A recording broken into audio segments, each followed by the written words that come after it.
AJ ನ್ಯೂಸ್ಗೆ ಸ್ವಾಗತ. ಆತ ಮೆದುಳು ಕಾಯಿಲೆಯಿಂದ ಬಳಲ್ತಾ ಇದ್ದ ತನ್ನೂರಿನ ಆಸ್ಪತ್ರೆಯಲ್ಲಿ ತೋರಿಸಿದಾಗ ಹುಬ್ಬಳ್ಳಿಯ ಕಿಮ್ಸ್ ಆಸ್ಪತ್ರೆಗೆ ಹೋಗು, ಅಲ್ಲಿ ಟ್ರೀಟ್ಮೆಂಟ್ ಕೊಡ್ತಾರೆ ಅಂತಿದ್ದಾರೆ.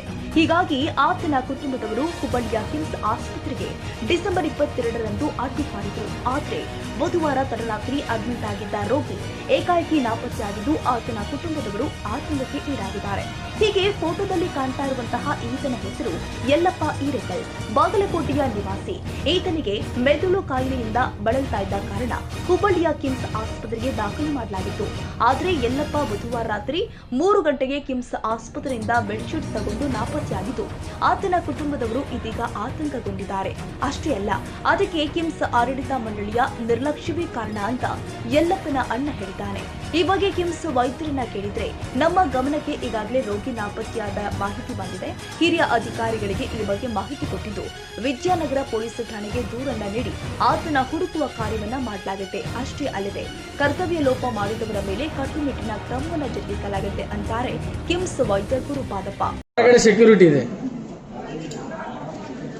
ಅವ್ರು ಒಂದ್ ನಿಮಿಷ ಸರ್, ಅಂದ್ರೆ ಅವ್ರು ಇಷ್ಟೆಲ್ಲ ಹೋದ್ರೆ ಇಲ್ಲಿ ಇದ್ದಿಲ್ಲ ಅನ್ಸುತ್ತೆ, ಯಾರಾದ್ರೂ ಡ್ಯೂಟಿ ಮೇಲೆ ಯಾರು ಇದ್ದಿಲ್ಲ ಅನ್ಸುತ್ತೆ. ನೋಡ್ರಿ, ಕಂಪ್ಲೇಂಟ್ ರಿಸೀವ್ ಮಾಡ್ಕೋತೀವಿ, ಓಕೆ, ಅದ್ರ ಬಗ್ಗೆ ಇನ್ವೆಸ್ಟಿಗೇಷನ್ ಮಾಡ್ತೀವಿ, ಚಿಂತೆ ಮಾಡಬೇಡಿ.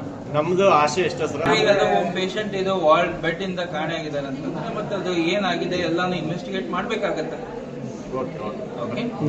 ರಾತ್ರಿ ಬೆಡ್ಶೀಟ್ ತಗೊಂಡು ಹೋಗಿರೋ ಯಲ್ಲಪ್ಪ ಎಲ್ಲಿ ಹೋಗಿದ್ದಾರೆಂಬ ಮಾಹಿತಿ ಯಾರಿಗೂ ಗೊತ್ತಿಲ್ಲ. ಒಂದು ವೇಳೆ ಆತನಿಗೆ ಏನಾದ್ರೂ ಆದ್ರೆ ಅದಕ್ಕೆ ನೇರವಾಗಿ ಕಿಮ್ಸ್ ಆಡಳಿತ ಮಂಡಳಿಯ ಅಂತ ಯಲ್ಲಪ್ಪನ ಮನೆಯವರು ಅಂತಿದ್ದಾರೆ. ತಮ್ಮರ್ ಕಾಣಿಗಾರ ಬೆಳಿಗ್ಗೆ 3 ಗಂಟೆಗೆ ಹೋಗ್ಯಾರ ಅಂತ ಹೇಳ್ತಾರೆ. ಅವ್ರ ಹೆಸರು ಅದೆಲ್ಲ ಹೇಳ್ರಿ, ಯಾವಾಗ ಬಂದಿದ್ರಿ, ಏನು, ಯಾವರು? 26 ತಾರೀಕಿಗೆ ಬಂದಿರು ಅಡ್ಮಿಟ್ ಆಗಿ, ಬದಾಮ್ ತಾಲೂಕು ಮುತ್ತಲಿಗೆರೆ ಅಡ್ಮಿಟ್ ಆಗಿ. ಇವತ್ತು ಗುರುವಾರ ಅಂದ್ರೆ 10 ದಿವಸ ಆತನ್ರಿ. 26 ತಾರೀಕು ನೋಡ್ರಿ, 7-8 ದಿನ 7-8 ದಿವಸ ಆಯ್ತು ಸರ್. ಆಪ್ರೇಷನ್ದು ಇನ್ನು ಮಾಡ್ತೀವಿ, ನಾಳೆ ಮಾಡ್ತೀವಿ ಅಂತ ಇದನ್ನ ಹೇಳ್ಕೊಂತ ಬಂದ್ರೆ, ಮತ್ತು ಅವರು ಮತ್ತು ದವಾಖಾನಿದು ಚೆಕ್ ಮಾಡೋತಾರಂತೇಳಿ ನಾವು ಏನು ನಮ್ಗೇನು ಗೊತ್ತಿರಲ್ಲ ಸರ್, ಅವ್ರು ಹೇಳಿದ್ದೆ ಕೇಳ್ಬೇಕಾಗತ್ತೆ. ಅವ್ರು ನಾಳೆಯಿಂದ ನಾಳೆ ಅನ್ಕೊಂತ ಪೇಷಂಟ್ಗೆ ಏನು ಅನ್ಸತ್ತು ಏನೋ ಬೆಳಿಗ್ಗೆ ಹೋಗ್ಬಿಟ್ಟಾನ ಸರ್. ಅದನ್ನ ಹೇಳಿದ್ವಿ ಸರ್. ಅದನ್ನ ಹೇಳಿದ್ರೆ ಚಾ ಕುಡಿಯೋಕೆ ಹೋಗಿರ್ತಾರೆ ಅವರು, ಪಕ್ಕ ಹೊರಗೆ ಹೋಗ್ಯಾರ ನೋಡ್ರಿ ಅಂತ ಅವ್ರ ನಮ್ಗೆ ಹೇಳ್ತಾರೆ. ಅದ CCTV ಅದಾಗಾರ ತೋರಿಸ್ರಿ, ಹೌದಲ್ಲ ಪಕ್ಕಾರ ನೋಡ್ತೀವಿ, ಮತ್ತು ಒಳಗೆ ಎಲ್ಲಾರು ಇದ್ದಾರೆ ಹೊರಗೆ ಅಡ್ಡಾಡಿ ಹುಡ್ಕಾಡಿ ಸಾಯ್ತೀವಲ್ಲ ನಾವು ಅಂತಂದ್ರು, ಇಲ್ಲ ಪಕ್ಕ ಹೊರಗೆ ಹೋಗ್ಯಾರ ಅವರು ಅಂತ ಅವ್ರು ಹೇಳ್ತಾರೆ. ಹೆಂಗೆ ಬರೀ ಆಧಾರ್ ಕಾರ್ಡ್ ಕೇಳಕ್ಕೆ ಹೋದ್ರೆ ಸೈ ಮಾಡಿಸ್ಕೊಳಕ್ಕೆ ಹೋಗ್ತಾರೆ ಮೊದಲು ಅವರು. ಆ ಸೈ ಮಾಡ್ಲಾರ್ದು ಮತ್ತು ಮೊಬೈಲ್ ನಮ್ದು ಲಾಕ್ ತೆಗೆದು ಹೋಗಿ ಕಂಪ್ಲೀಟ್ ಮಾಡಿ ಬಂದಿರು. ಏನು ವಿಷಯ ಏನಾಗಿ ಪ್ರೇಮ್ ಕುಮಾರ್ ಅಂತೇಳಿ ಅವ್ರ ಹೆಸರು ಹೇಳಿದ್ದಾರೆ. ಅವ್ರು ತಲೆ ನುಸ್ತದ ಅಂತೇಳಿ ಬಾಲ್ಕೋಟೆ ತೋರಿಸಿಂದ ಸ್ಕ್ಯಾನ್ ಮಾಡಿ ಆಮೇಲೆ ಇಲ್ಲಿಗೆ ಬಂದಿದ್ರು.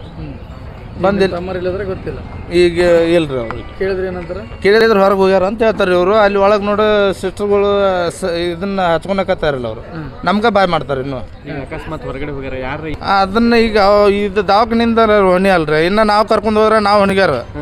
ಈಗ ಆಸ್ಪತ್ರೆಯಿಂದ ಹೋಗಿದ್ದು ಅವ್ರ ಹೊಣಿಗಾರಕ್ಕಾರಲ್ಲ.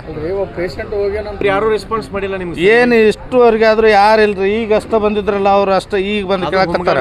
ಡಾಕ್ಟರ್ ಯಾರು ಬಂದಿಲ್ಲ, ಯಾರಿಲ್ರಿ. ಅವ್ರು ಗುರುಪಾದ್ ಸರ್ ಅವರು ಇನ್ನೂ ನಮ್ಗೆ ಇದನ್ನ ಅದು ನಮಗೆಲ್ಲ ಗೊತ್ತೈತಪ್ಪ, ನೀವು ಇಲ್ಲಿ ಜೋರು ಬಾಯ್ ಮಾಡಿಬಿಡ್ರಿ ಅಂತ ಹೇಳಿದ್ರಿ ಸರ್. ಅಲ್ಲಿ ವಾರ್ಡನ್ ಬರೀ ಆಧಾರ್ ಕಾರ್ಡ್ ತೊಗೊಳಕ್ಕೆ ಹೋದ್ರೆ ಈ ಕಂಪ್ಲೇಂಟ್ ಕೊಟ್ಟು ಬಂದಿರಿ? ಕಂಪ್ಲೇಂಟ್ ಕೊಟ್ಟು ಬಂದಿರು ಸರ್, ವಿದ್ಯಾನಗರ. ಏನಂತ ಹೇಳ್ಯಾರ ಪೊಲೀಸರು? ಮಧ್ಯಾಹ್ನ ಏನು ಸುಳಿ ತಿಳ್ಕೊರಿ, ಇಲ್ಲಿ ಯಾರು ಸಂಬಂಧಿಕರ ಹತ್ರ ಹೋಗ್ಯಾರ ಏನು ತಿಳ್ಕೊಂಡಾರ ನೋಡ್ಕೋರಿ, ಆಮೇಲೆ ಬಂದ್ಬಿಟ್ಟಾರೆ ಅಂತ ಹೇಳ್ಯಾರ. ಒಟ್ನಲ್ಲಿ ನಾಪತ್ತೆಯಾಗಿರುವ ಯಲ್ಲಪ್ಪ ಸುರಕ್ಷಿತವಾಗಿ ಬಂದು ಕುಟುಂಬದವರನ್ನ ಸೇರಲಿ ಎಂಬುದೇ ನಮ್ಮ ಆಶಯವಾಗಿದೆ. ಕನ್ನಡಿಗರ ಮೆಚ್ಚಿನ ನಿಮ್ಮ AJ 24/7 ನ್ಯೂಸ್ ಕನ್ನಡ ವಾಹಿನಿ ಇದೀಗ ಟಿವಿಯಲ್ಲಿ ಲಭ್ಯ. ವೇಳೆ ನೋಟಿಸ್ ಕೊಟ್ಟಿದ್ರೆ ವಾಪಸ್ ತಗೋತೀವಿ. ಇವತ್ತು ವಕ್ಫ್ ಪ್ರಾಪರ್ಟಿ ಅಂತೇಳಿ ಬರ್ತದೆ ಅಂತ ಹೇಳಿದ್ರೆ ರೈತರ ಬೀದಿಗೆ ಬದಲು ಏನ್ ಮಾಡ್ಬೇಕಾಗತ್ತೆ? ಯಾರು ವೋಟ್ ಹಾಕಲಿಲ್ಲ ಅಂದ್ರೆ ಗ್ಯಾರಂಟಿನೆಲ್ಲ ಸ್ಟಾಪ್ ಮಾಡ್ಬಿಡ್ತೀವಿ.